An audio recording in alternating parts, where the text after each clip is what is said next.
महाराष्ट्र दौरे पर कल जाएंगे पीएम मोदी। 30,500 करोड़ की परियोजनाओं की रखेंगे आधारशिला। अटल सेतु का करेंगे उद्घाटन। संसद का बजट सत्र 31 जनवरी से होगा शुरू। 1 फरवरी को पेश होगा अंतरिम बजट। कई योजनाओं का हो सकता है ऐलान। दिल्ली एनसीआर में लगे भूकंप के झटके। रिक्टर स्केल पर 6.1 रखी गई भूकंप की तीव्रता। अफगानिस्तान रहा भूकंप का केंद्र। पीडीपी चीफ महबूबा मुफ्ती की गाड़ी का एक्सीडेंट। अनंतनाग जाते समय हादसा। उमर अब्दुल्ला ने की जांच की मांग। मध्य प्रदेश में आरोपी के घर जला बुलडोजर। मौके पर भारी संख्या में पुलिस बल तैनात। धार्मिक जुलूस पर किया था पथराव। अयोध्या में अभूतपूर्व होगा श्री राम का स्वागत। पूरे प्रदेश में चलेगा स्वच्छता महाअभियान। पंचायती राज विभाग को मिली जिम्मेदारी। सीएम आवास पहुंचे बीजेपी महासचिव विनोद तावड़े। सीएम योगी से की शिष्टाचार भेंट। प्राण प्रतिष्ठा कार्यक्रम की चर्चा। शाहजहांपुर पहुंची विकसित भारत संकल्प यात्रा। मंत्री जितिन प्रसाद ने दिलवाई शपथ। बोले अर्थव्यवस्था में यूपी का बड़ा योगदान। स्वच्छता सर्वेक्षण 2023 में यूपी ने रचा इतिहास। यूपी के 2 शहरों को पहली बार मिला पुरस्कार। पहले स्थान पर रहा गाजियाबाद। यूपी में भारत न्याय यात्रा की तैयारी शुरू। कांग्रेस नेता बोले बीजेपी विरोधी दलों को भी देंगे न्योता। गठबंधन के नेता भी होंगे शामिल।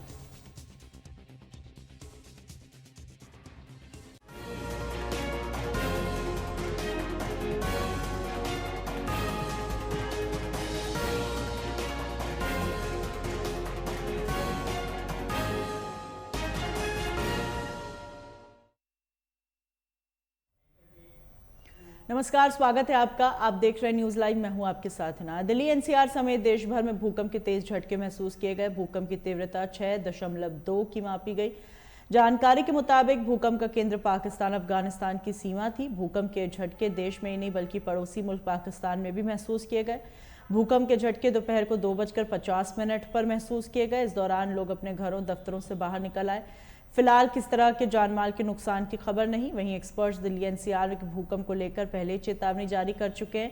जिनका कहना है दिल्ली एनसीआर में कभी भी बड़ा भूकंप आ सकता है। हालांकि ये कब आए इसकी पुष्टि नहीं हुई है। दिल्ली एनसीआर के नीचे 100 से ज्यादा लंबी और गहरी फॉल्स हैं। इसमें से कुछ दिल्ली हरिद्वार रिज, दिल्ली सरगोधा रिज और ग्रेट बाउंड्री वॉल्ट है। इसके साथ ही कई सक्रिय वॉल्ट्स भी इनसे जुड़ी हुई हैं। वैज्ञानिक भाषा में समझें तो पृथ्वी टेक्टोनिक प्लेटों पर स्थित है और इसके नीचे तरल पदार्थ लावा है और इस पर टेक्टोनिक प्लेट्स तैरती रहती हैं। कई बार ये प्लेट्स आपस में टकरा जाती है। बार बार टकराने से प्लेट्स टूटने लगती हैं। ऐसे में नीचे से निकली ऊर्जा बाहर की ओर निकलने का रास्ता खोजती है।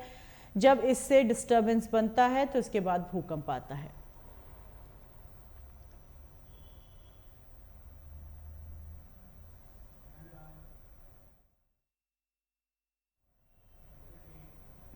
अयोध्या राम मंदिर में 22 जनवरी को होने वाले प्राण प्रतिष्ठा कार्यक्रम के लिए पूरा देश तैयार है। इस कार्यक्रम प्रधानमंत्री नरेंद्र मोदी समेत देश के कई वीवीआईपी लोग शामिल होंगे।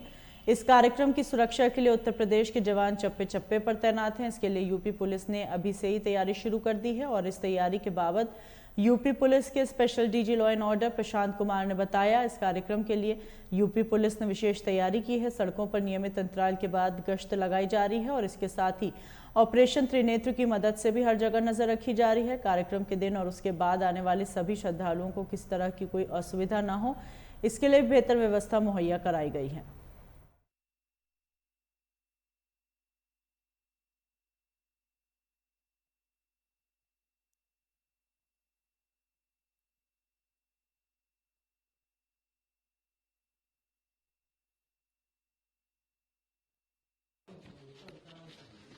बहुत ही महत्वपूर्ण दिन है।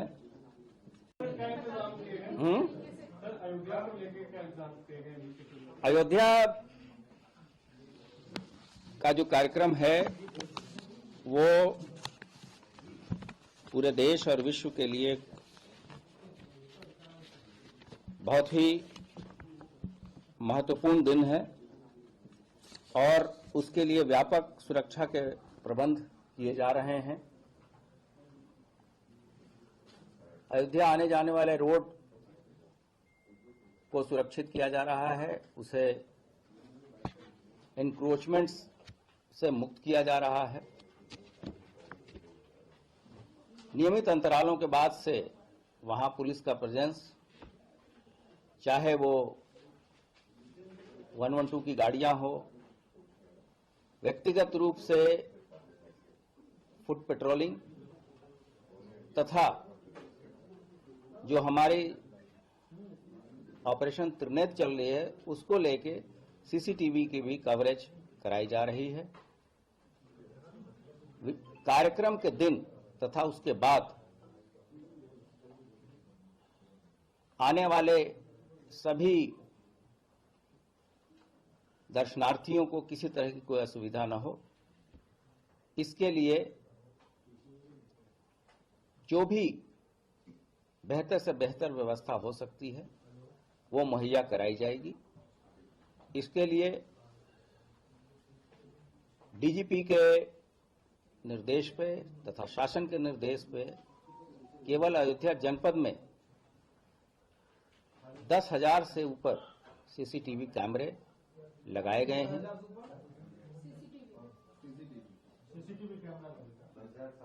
और अयोध्या नगरी में जो भी टेक्निकल इक्विपमेंट्स लगाए जा रहे हैं वो काफी मॉडर्न है और ऐसी सुविधाएं से लैस होंगे जिससे कि पुलिस के कार्यों में मदद मिले।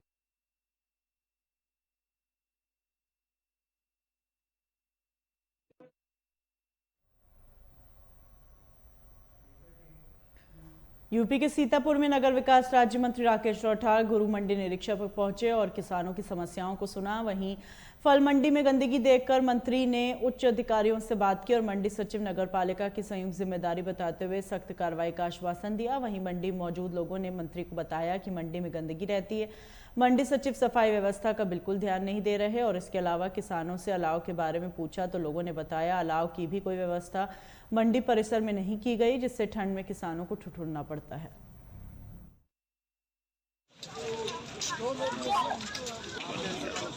तो आपको धन्यवाद देना चाहता हूँ।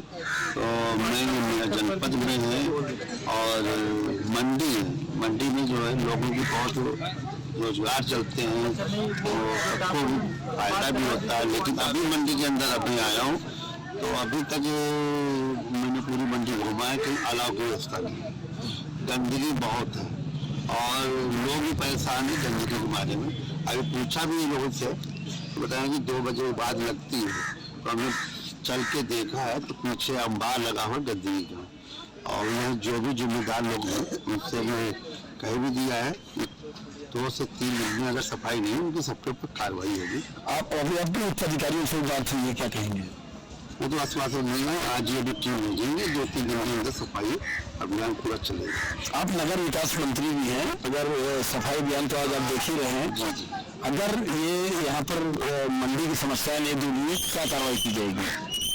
जो दोषी पाएगा उसको सीधे नापा जाएगा। ये थोड़ा नहीं ये कार्रवाई 100% होगी। लेकिन अभी पीछे देखा, पीछे बहुत गंदा है, वहाँ पे खड़े होने की ये पड़ोस में देखा है नाला पूरा चौक है। एक भाई ने बताया कि नाले में पानी कभी आता नहीं, एक भाई ने बताया तो हम लोग चल के भी देखा है कि वहाँ पे वास्तव में पानी की दिक्कत है, निकास ही सही नहीं, इसको दुरुस्त किया जाए। और मंडी समिति का काम है, बाकी नगर विकास का सफाई का काम, सफाई जो अपना सफाई करे और मंडी समिति ने मंडी समिति करे। सबको जो अगर कोई नहीं काम करेगा तो दोषी पाएगा उसको दंड पड़ेगा। की व्यवस्था की जाए तो मंडी समिति प्राकृतिक और मानव निर्मित आपदाओं के दौरान अपने परिवार और साथियों का बचाव कैसे करें, इसको लेकर पीलीभीत के पूरनपुर तहसील परिसर में एनडीआरएफ की 15वीं वाहिनी ने एक कार्यक्रम का आयोजन किया और इस दौरान आपदा के दौरान बचाव की जानकारी दी गई। एनडीआरएफ की टीम ने आग से सुरक्षा और बचाव, foreign body, Airways, building control आदि के बारे में बताया। वहीं एनडीआरएफ के इंस्पेक्टर योगेंद्र कुमार का कहना है आपदाओं से निपटने का सही तरीका है जागरूक बनकर जानकारी प्राप्त करना और आपदा के समय भगदड़ का हिस्सा न बनना। वहीं इस कार्यक्रम के दौरान एसडीएम राजेश कुमार शुक्ला, तहसीलदार हबीबपुर रहमान अंसारी, नायब तहसीलदार ऋषिकांत लेखपाल, अनिल चौधरी आदि लोग मौजूद रहे। हो सकता है तो एक दूसरे को मैं इंस्पेक्टर वीरेंद्र कुमार हंगरी वाली परिवार से हूँ। आज हम यहाँ पर तहसील पूरे के लिए अपने कमांडिंग मेरे के मार्गदर्शन में यहाँ के ग्रामवासियों को और यहाँ के जितने भी कार्मिक हैं सभी को हम आपदा से संबंधित CPR FDM का जो प्रदर्शन है वो यहाँ पर हमने दिखाया है। साथ ही ब्लीडिंग कंट्रोल करना, इम्प्रोवाइज्ड स्ट्रेचर वगैरह बनाना जो कि हमारे घरों में जैसी चीजें होती हैं उनके बारे में बताया, जिससे कि यहाँ पर एक दूसरे की जान को बचाया जा सके। आपदा के दौरान या किसी भी सिनेरियो में किसी को हार्ट अटैक आता है उसको CPR कैसे देना है, इन चीजों के बारे में हमने आज यहाँ पर तहसील परिसर पूरे के लिए इस चीज की जानकारी दी है।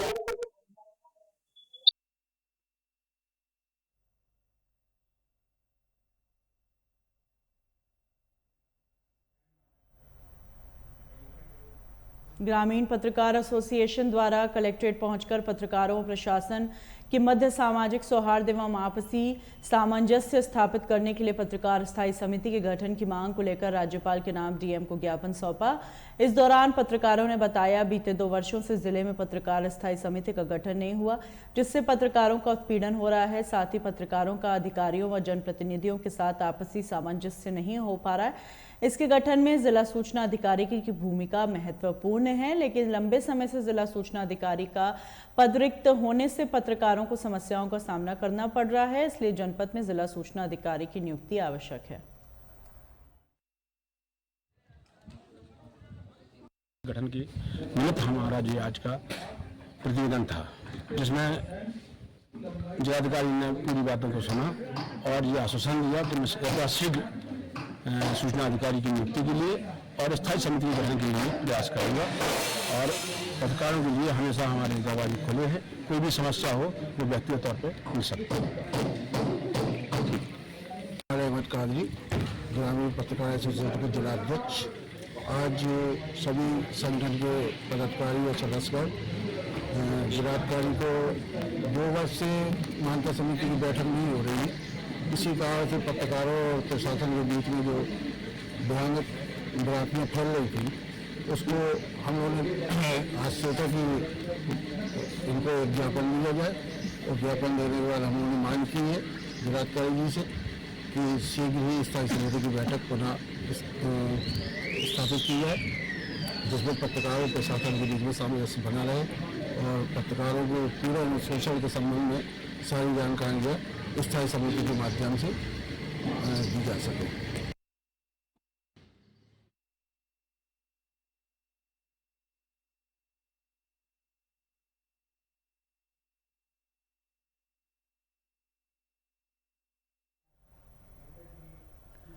कांग्रेस के प्रदेश सचिव और जिले के प्रभारी अनूप वर्मा ने कार्यकर्ताओं को उत्साहित किया। उन्होंने गोरखपुर में विनोद उपाध्याय की मुठभेड़ में मारने के दावे पर सवाल खड़े करते हुए कहा, इसकी न्यायिक जांच होनी चाहिए। प्रदेश सचिव ने बनारस में 2 नवंबर को हुई घटना की निंदा की और इस मामले में आरोपितों पर सरकार का बर्दाश्त होने का आरोप लगाया। बाद में पदाधिकारियों के साथ DM को ज्ञापन सौंपा गया और इस मौके पर जिला अध्यक्ष शकुंतला, राकेश कुमार सागर, अंकुर मिश्रा, अर्जुन शर्मा, सुनीता कैशलेंद्र यादव, अम्मार अली आदि मौजूद रहे।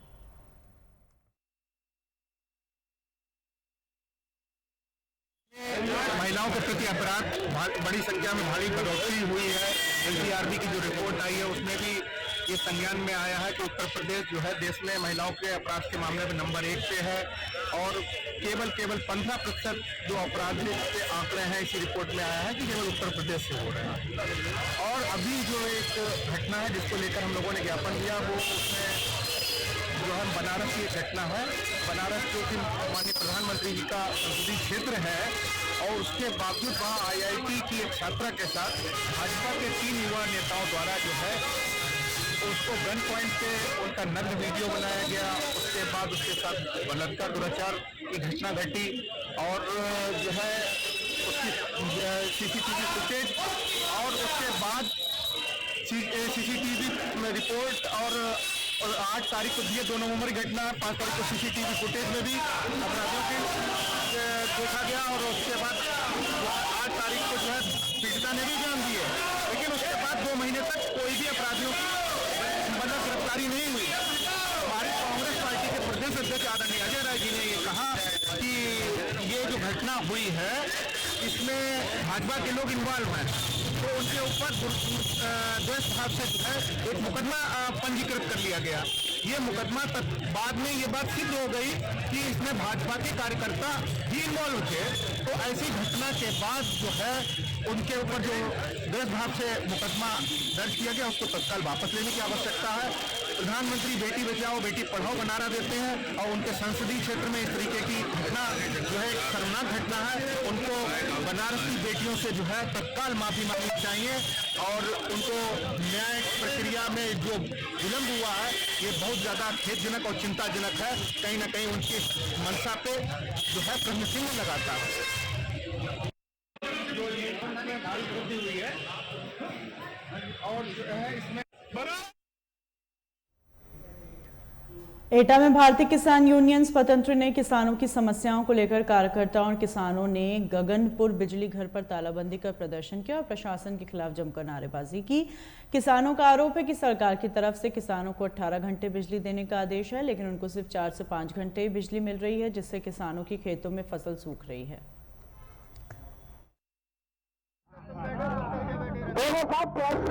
आश्वासन दिया गया था कि अब की बार आप पूछ लेना अपने लाइनमैन। इस गगनपुर फीडर से लगभग 50 गांव आसपास के जो हैं जो लाभान्वित होते हैं, पिछले 1 साल से जर्जरदारों की समस्या का कोई समाधान नहीं हुआ। पिछले साल भी हम लोगों ने धरना दिया था यहाँ पर। आपके जेई साहब और आपके SDO साहब जो यहाँ पर गगन फीडर से आते हैं, उन लोगों ने आश्वस्त किया था कि 2 से 3 महीने के अंदर सारे तार भरवा दिए जाएंगे, लेकिन 1 साल बीतने के बाद आज तक कोई तार नहीं भरवाए गए हैं, जिनसे कोई भी दुर्घटना घटित हो सकती है। आज 75 कोई सिस्टम अधिकारी आकर के एक तो रोस्टर के हिसाब से माननीय मुख्यमंत्री महोदय द्वारा जो रोस्टर दिया गया उसके हिसाब से लाइट हमें मिलनी चाहिए। यहाँ मात्र 4 घंटे 5 घंटे से ज़्यादा लाइट नहीं मिल पा रही है, जिसकी वजह से किसान अपनी सिंचाई नहीं कर पा रहा है। जब किसान सिंचाई नहीं कर पाएगा तो हम लोग पैदावारी कैसे करेंगे? हम जब पैदा नहीं होगा तो किसान खाएगा क्या? मजबूरी बस होकर के हम लोग हमारी विभिन्न 4 सूत्री मांगे हैं, जिनको लेकर के हमने यहाँ धरना प्रदर्शन किया है। जय जवान जय किसान, भारतीय किसान स्वतंत्र।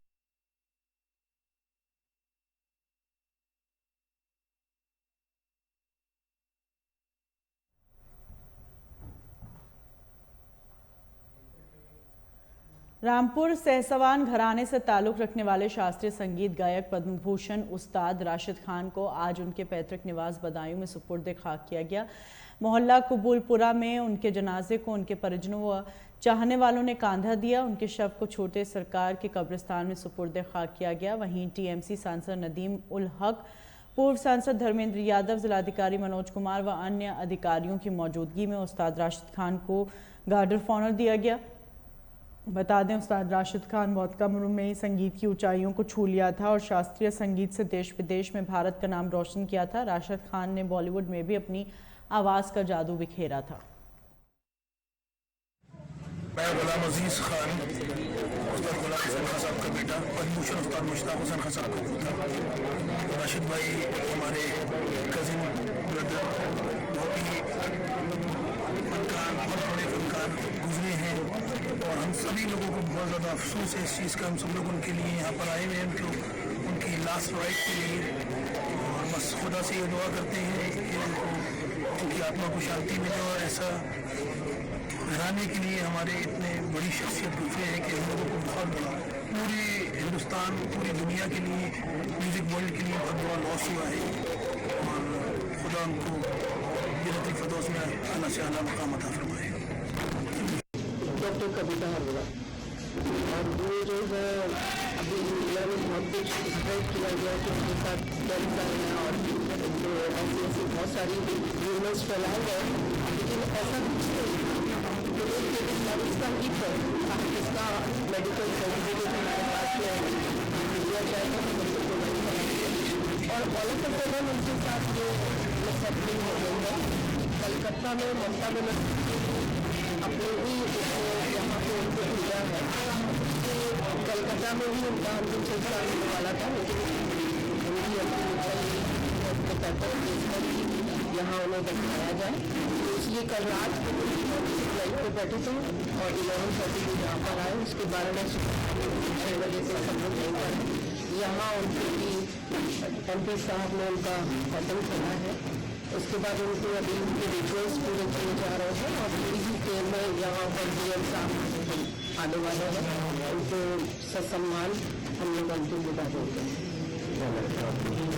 ये देश की बहुत बड़ी छवि है क्योंकि विश्व की कमेटी, क्योंकि इस समय क्लासिकल में उनका जो नाम है बहुत बड़ा लगता है, लेकिन मैं समझती हूँ शायद उन्होंने अपने बहुत सारे स्टूडेंट्स जो बनाए हैं, अपनी गायकी जो उन्होंने अपने स्टूडेंट्स को दे दी है, अपने उनके बेटे में जो वॉइस क्वालिटी है वो उस्ताद जी से बहुत मिलती जुलती क्वालिटी है। उनका वॉइस स्ट्रक्चर जो है उसका दक्षिण खास बहुत मिलता है। उन्होंने तालीम किया, उनके बहुत सारे यह संस्था बधाई हुई पूरे देश के लोग इस घटना से बेहद होगी और बधाई के लोगों की हम सबकी उपस्थिति इस बात को लेकर ऐसी महान हस्ती हमारी सच में जिन्होंने बहुत कम उम्र में याद शुरू कर दी और इतने कम उम्र में देश के सर्वोच्च सम्मान होता है, न केवल सम्मान तक पहुंचे बल्कि पूरे देशवासियों के दिल में एक अपना बधाई के लोग समझता है ऐसी महान हस्तियों के पूरे से स्तब्ध हैं और एक ही वो इस महानता को शायद जीवन में कभी नहीं भूल पाएगा। इतनी ऊंचाई पर पहुंचने के बाद भी उन्होंने अपनी मृत्यु के लिए और जो उनके परिवार और तमाम साथियों ने बताया इच्छा थी कि उनका मृत्यु बधाइयाँ अपने जन्मभूमि की स्मृति से इतना प्रेम करने वाले शायद बहुत कम लोग अन्य बड़ी जगह पहुँच के बड़े शहरों में ही अपना मुकाम बना लिया, लेकिन उन्होंने बधाई को याद रखा। ये मैं समझता हूँ बधाई वाली तो संगीत जो है जिस तरीके से चल रहा है उन्होंने राज्यों का नाम रोशन किया, कितनी क्षति मानते हैं? बधाई की तो है पूरे देश की क्षति है, पूरे देश के लोग इस बात से दुखी है। वासी साहब का निधन किया, आज उनकी उम्र बहुत बड़े एज में है, लेकिन दुर्भाग्य जो मौजूद है जितना लिखा है उतना ही होता है, सिवाय इस बात के शब्द करने के हमारे पास कोई दूसरा रास्ता नहीं।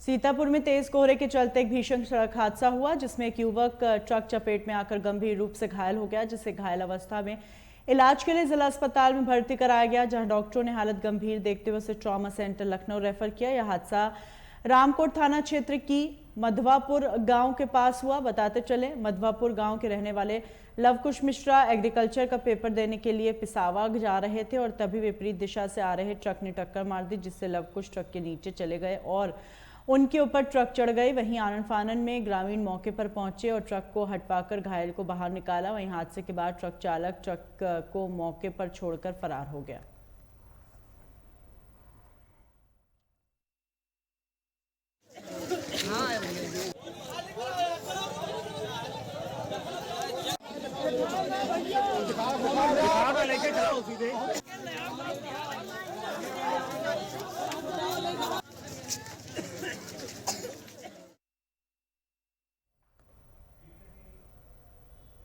बस्ती पुलिस और स्वाट टीम ने संयुक्त कार्रवाई में बड़ी सफलता मिली। पुलिस ने 2 शातिर चोरों को गिरफ्तार कर जेल भेज दिया। पुलिस ने बताया इन शातिर चोरों ने 12 दिसंबर को एक घर में लाखों की चोरी को अंजाम दिया था, जिसके बाद से पुलिस की टीम लगातार तलाश में जुट गई। पुलिस ने चोरों के पास से 48,000 रुपए और एक सीसीटीवी कैमरे का मॉनिटर बरामद किया।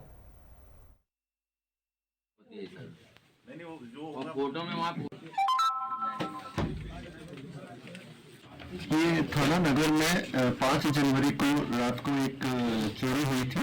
इसमें एसओजी टीम और लोकल पुलिस टीम ने आज गुड़वर्क करके लोगों को गिरफ्तार किया है। उनकी पहचान दुर्गेश उर्फ बुग्गी और फखरुद्दीन सिकंदर के रूप में हुई है। इन लोगों से माल की बरामदगी हुई है 48,000 रुपये और एक अदद लोहे का ब्लेड और जो मॉनिटर चुराया गया था वो बरामद हुआ है और इनको आज गिरफ्तार करके न्यायालय में पेश किया जा रहा है। घटना का अनावरण में टीम में थानाध्यक्ष Santosh Kumar, sub inspector SOG प्रभारी Gajendra, sub inspector Awadhesh Sharma, sub inspector Shashikant, head constable Satyendra Singh, constable Devendra, Vijay और गजेंद्र प्रताप सिंह। सर इनका कुछ हिस्ट्री है गैंग में और कोई है सर? नहीं, ये लोकल लोग ही हैं, इनकी अभी क्रिमिनल हिस्ट्री नहीं है। ये लोग रात को घूम रहे थे। क्या इसमें सीसीटीवी कैमरे का यूज हुआ है? जो कैमरे में फुटेज देखे उनसे आधार पर इनकी पहचान हुई है। अतः हम सभी लोगों से अपील करते हैं कि अपने गांव में अपने दुकान पर कैमरे जरूर लगाएं ताकि कोई घटना हो तो शीघ्र अनावरण करके आपके माल की बरामदगी भी की जा सके।